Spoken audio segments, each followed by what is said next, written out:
नमस्कार दोस्तों, स्वागत है आप सभी लोगों का एक बार फिर से राम एकेडमी के इस यूट्यूब चैनल पर। न्यूज की श्रृंखला में आज हम चर्चा करेंगे वर्कला क्लिफ। कहाँ पे ये जगह है, यूनेस्को में ये शामिल हुई है। भारत में ऐसी बहुत सारी जगह हैं दोस्तों जो कहीं ना कहीं यूनेस्को में शामिल हैं, उन पर भी इस पर चर्चा होगी।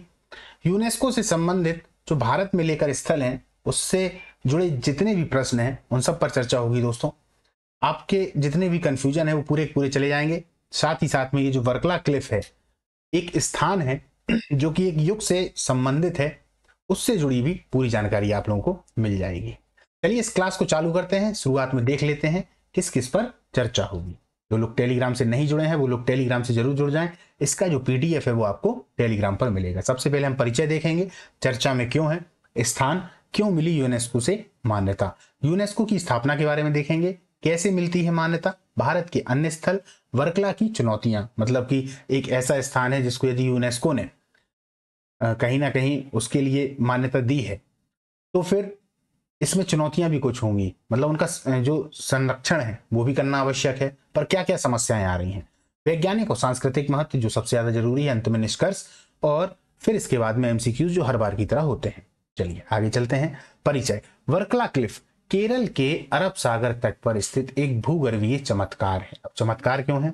यह भारत में एकमात्र ऐसा स्थल है जहां सीनियोजोइक युग की चट्टानें समुद्र के किनारे खुली दिखाई देती हैं। 2025 में इसे यूनेस्को की वर्ल्ड हेरिटेज टेंटिव लिस्ट में शामिल किया गया। ये वाला जो आपने एक शब्द पढ़ा सीनियोजोइक युग, ये क्या है? इसे भूवैज्ञानिक युग भी कहा जाता है या जियोलॉजिकल एरा, जो लगभग 6.6 करोड़ साल पहले शुरू हुआ और आज तक चल रहा है। इसे स्तनधारियों का युग कहा जाता है, यानी जिस युग में हम हैं इसका एकदम शुरुआती दौर, क्योंकि इस समय स्तनधारियों का विकास और प्रभुत्व हुआ। इस युग में डायनासोर खत्म हुआ और नए जीव जैसे घोड़े, हाथी, अंत में मनुष्य प्रकट हुए। इसी समय हिमालय और आल्प्स जैसे पर्वत बने और महाद्वीप अलग अलग हुए। जलवायु में बड़े बदलाव आए और अंततः मानव सभ्यता का विकास हुआ। चर्चा में क्यों है? सितंबर 2025 में यूनेस्को की टेंटेटिव सूची में इसको शामिल किया गया। भूगर्भीय, सांस्कृतिक और पर्यावरणीय महत्व के कारण अंतरराष्ट्रीय मान्यता मिली। स्थानीय पर्यटन और निर्माण से ये खतरे में है। बिना योजना के होटल और दुकानें जो है वो चट्टानों को कहीं ना कहीं कमजोर कर रही हैं। मतलब ये स्थान जहां पर है, जहां समुद्र के किनारे ये चट्टानें हैं, वहीं पर बहुत सारे होटल हैं, दुकानें हैं। इसकी वजह से ये कहीं ना कहीं कमजोर हो रहे हैं। सीमांकन और कचरा प्रबंधन की उस जगह पर कमी है। मानसून और समुद्री लहरों से कटाव बढ़ रहा है। कटाव के बारे में तो हम जानते हैं, यदि कहीं से नदी बह रही है या पानी आ रहा है तो धीरे धीरे उस जगह को वो काटता हुआ जाता है। पानी नीचे की कमजोर परतों तक पहुंच रहा है। भारी वर्षा से नीचे की मिट्टी फैल हो सकती है। भूस्खलन और क्लिफ टूटने का खतरा है। तो ये बहुत सारी ऐसी बातें हैं जिनकी वजह से कहीं ना कहीं वो जो स्थान है, जो एक महत्वपूर्ण स्थान है वैज्ञानिकों के लिए, वो खतरे में है। आगे चलते हैं। स्थान, ये स्थान जरूर याद रखिएगा। वर्कला तिरुवनंतपुरम जिले के पास में है, केरल राज्य में। ठीक है। कुल लंबाई यदि हम देखें तो लगभग 7.5 किलोमीटर। अरब सागर के किनारे स्थित लाल भूरे लेटराइट चट्टानों का क्षेत्र है। लेटराइट चट्टानें लाल भूरे रंग की होती हैं। अब थोड़ा लेटराइट के बारे में पढ़ लेते हैं क्योंकि क्वेश्चन यहां से आता है। जो गर्म और आर्द्र जलवायु वाले क्षेत्रों में बनती हैं। ये चट्टानें लोहे और एल्यूमिनियम के ऑक्साइड से भरपूर होती हैं, जिससे इनका रंग गहरा होता है। वर्षा के कारण मिट्टी से सिलिका बह जाती है और केवल ऑक्साइड रह जाते हैं। ये चट्टानें कठोर होती हैं लेकिन नीचे की परतें अक्सर कमजोर होती हैं। वर्कला क्लिफ में ऊपर लेटराइट और नीचे रेत व मिट्टी की परतें पाई जाती हैं, जिससे कटाव और टूटने का खतरा रहता है। लेटराइट का उपयोग निर्माण और सड़क निर्माण में भी किया जाता है। तो यहाँ पे हमने लेटराइट चट्टानों के बारे में पढ़ लिया। चट्टानों के बारे में अक्सर प्रश्न ये भी पूछ लिया जाता है कि लेटराइट चट्टानें या लेटराइट जो मिट्टी है ये कहाँ पर पाई जाती है।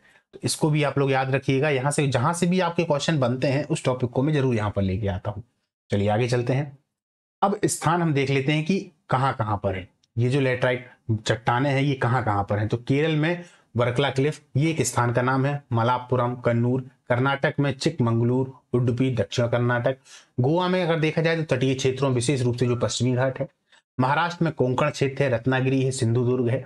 ओडिशा में कोरापुट है और उसके आसपास का पठारी क्षेत्र। पश्चिम बंगाल में पुरुलिया और बांकुड़ा है। तमिलनाडु में नीलगिरी और तटीय पठार क्षेत्र है। अब देखिए परीक्षा में क्वेश्चन कैसा आता है। वो सिर्फ स्थान पूछते हैं कि इनमें से जो लेटराइट है वो चट्टानें या वो मिट्टी कहाँ पर पाई जाती है। तो आप इन जो आपने राज्य देखे सामने, केरल है, कर्नाटक है, गोवा, महाराष्ट्र, ओडिशा, पश्चिम बंगाल, तमिलनाडु, इसको जरूर याद रखिएगा। ठीक है। प्रश्न पूछ लेते हैं काली मिट्टी वाला क्षेत्र कौन सा है, प्रश्न पूछ लेते हैं जलोढ़ मिट्टी वाला क्षेत्र कौन सा है। तो इसी प्रकार से यहाँ पर लेटराइट वाली चट्टाने या मिट्टी के बारे में हमने देख लिया। ठीक है, आगे चलते हैं। क्यों मिली यूनेस्को से मान्यता, हम अपने टॉपिक पर आते हैं। भूगर्भीय विशेषताएं, पैलियोसेन युग की चट्टाने हैं, लिंगनाइट फॉसिल्स, प्राकृतिक झरने। सांस्कृतिक महत्व देखें तो जनार्दन स्वामी मंदिर है, तटीय श्रद्धा स्थल है। वैज्ञानिक मूल्य की यदि हम बात करें तो पृथ्वी के जलवायु परिवर्तन और भूगर्भीय इतिहास का अध्ययन है। भैया वैज्ञानिकों के लिए बहुत ज्यादा उनके अध्ययन का ये विषय हो गया है, वो लोग इस पर बहुत ज्यादा सर्च कर रहे हैं, तो भैया इसका संरक्षण भी बहुत ज्यादा जरूरी है। इसका सांस्कृतिक महत्व भी है, वैज्ञानिक मूल्य भी देखा और भूगर्भीय हमने विशेषताओं को भी देख लिया। यूनेस्को की स्थापना वर्ष अगर हम देखें तो 1945 में यूनेस्को की स्थापना हो रही है। उद्देश्य है शिक्षा, विज्ञान, संस्कृति और संचार के माध्यम से शांति का प्रचार। सदस्य देश इसमें 190 प्लस हैं। इसका जो मुख्यालय है वो है फ्रांस के पेरिस में, मुख्यालय पूछता है, और इसका स्थापना वर्ष।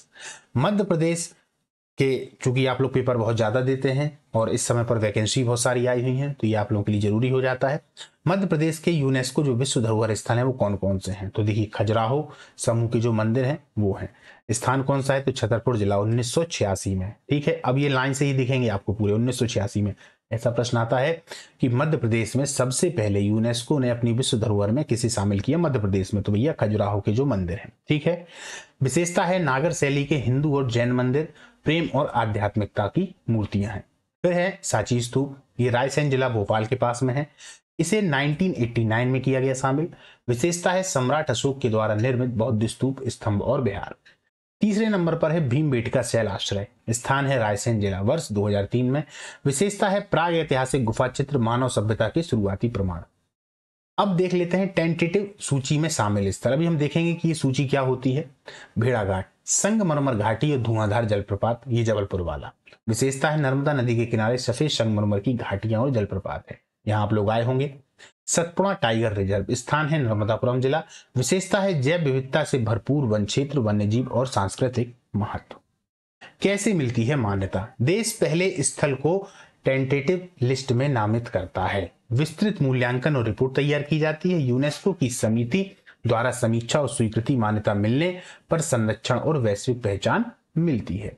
ये सूची क्या होती है, यह दरअसल पहला कदम होता है किसी स्थल को यूनेस्को से मान्यता दिलाने की प्रक्रिया में। ये पहली सीढ़ी है, देश खुद तय करता है कि कौन से स्थल इस सूची में शामिल किए जाएं। इन स्थलों का वैज्ञानिक, सांस्कृतिक और प्राकृतिक महत्व होना चाहिए।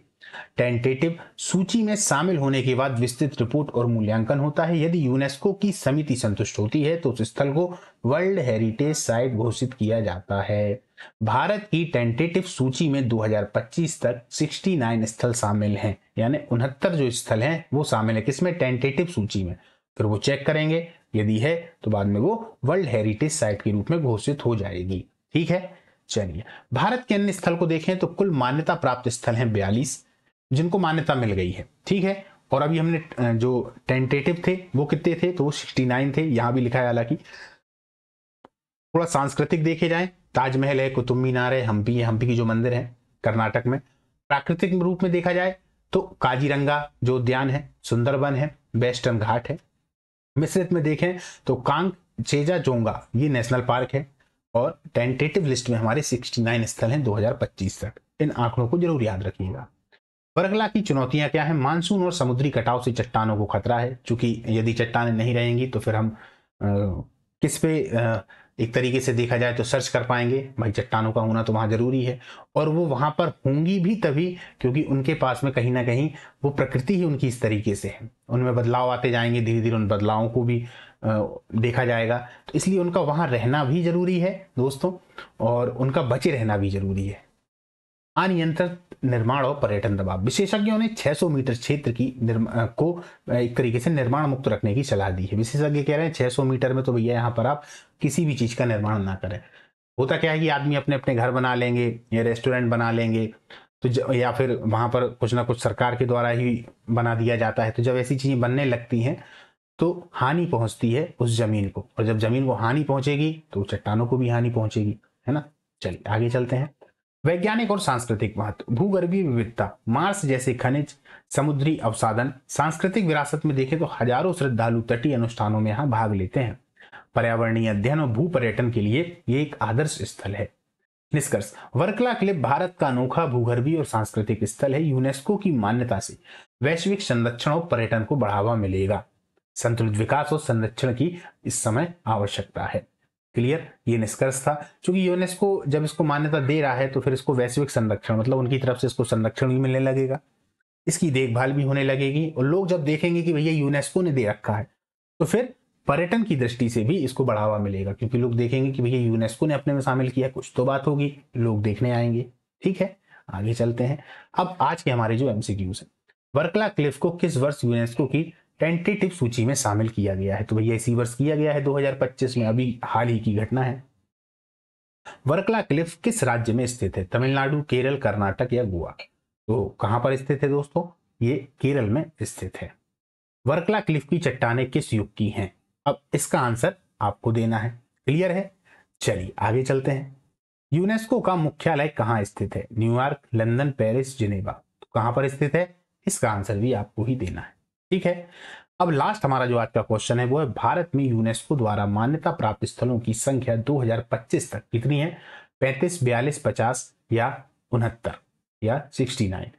तो कितनी है आप लोग बताइएगा। अभी अपन ने इस क्लास में पूरा देख रखा है। ठीक है, आज की हमारी ये जो क्लास है दोस्तों, इसको अपन यहाँ पर समाप्त करते हैं। इसके बाद मिलते हैं अगली क्लास में अन्य खबर के साथ में। तब तक के लिए जय हिंद, नमस्कार।